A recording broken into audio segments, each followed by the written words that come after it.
You were this close. The job was going well. The relationship was the best you'd ever had. The project was almost finished. The thing you'd been working toward for longer than you want to admit was finally, actually, within reach. And then you did something. Maybe you picked a fight that didn't need to happen. Maybe you stopped showing up the way you had been. Maybe you self-destructed so quietly and so gradually that by the time anyone noticed, including you, the damage was already done. And now you're standing in the wreckage of something you built, trying to understand why you keep doing this. Why success feels so close and then suddenly so far. Why the better things get, the more something in you seems to pull in the opposite direction.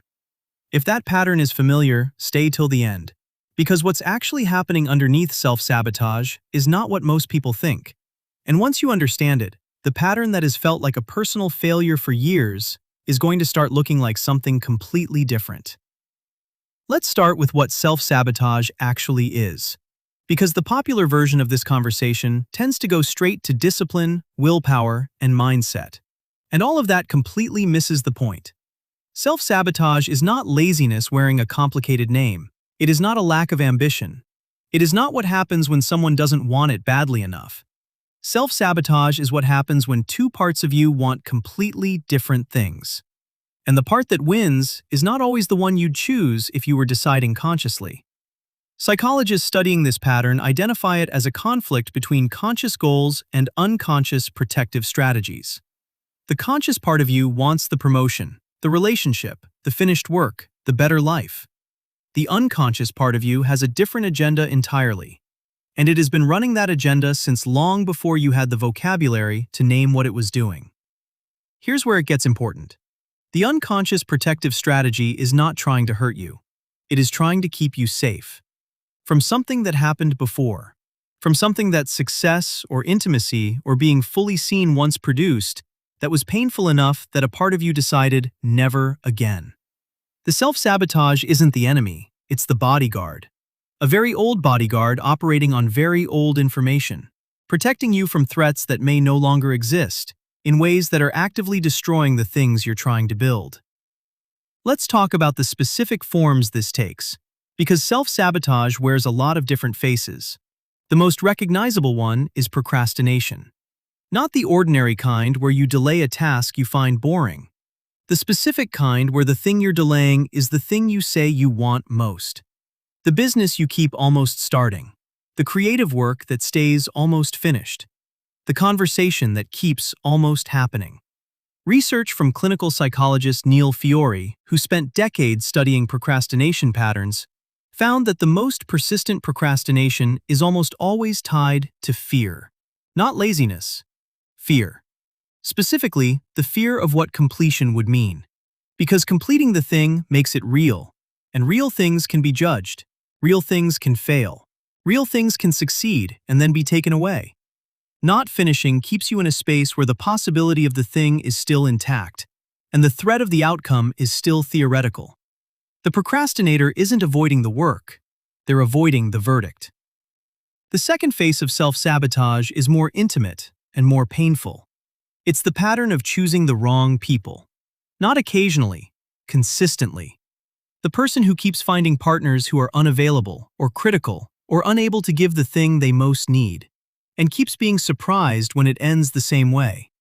Attachment research explains this pattern through something called working models. The internal templates we form in childhood about what relationships feel like, what love looks and sounds like, what the people who are close to us eventually do. These templates don't just inform how we experience relationships, they actively filter our choices. Familiar feels like safe to the nervous system, even when familiar has historically meant painful. And the person who grew up in an environment where love was inconsistent, conditional, or unpredictable will often find themselves inexplicably drawn to people who replicate that dynamic. Not because they want to be hurt, because the nervous system doesn't know the difference between familiar and good. It only knows the difference between familiar and unfamiliar. The third face is the one nobody talks about enough, and this is the one worth slowing down for. It's the self-sabotage that happens not in failure but in success. The person who gets the thing and then immediately begins dismantling it. who finally achieves the goal and then starts picking fights, making reckless decisions, withdrawing, who finds something to destroy in the good thing before the good thing can do it first. Psychologists call this fear of success. And it sounds counterintuitive until you understand what success actually represents to the part of the mind running the protective strategy. Success means visibility, and visibility, for someone who learned at some point that being seen leads to criticism, or loss, or unwanted pressure, is not an opportunity, it's a threat. Success means things can be taken away, and for someone who has had good things taken away before, having more good things doesn't feel like safety. It feels like more to lose. Success means you are now the person who achieved this, and that person carries new expectations, new scrutiny, new standards to maintain. And somewhere beneath the surface, a quiet, terrifying question. What if I can't stay this person? What if this is the version of me I can't sustain? It is easier, in the language of the nervous system, to destroy the good thing yourself than to wait for it to be destroyed for you. At least then, you're in control of when and how it ends. Pause here for a second, because this is the piece that most people who self-sabotage have never been told directly. The behavior makes complete sense given the history. Not the conscious history you tell at dinner parties, the older history. The one your nervous system recorded before you had language for it.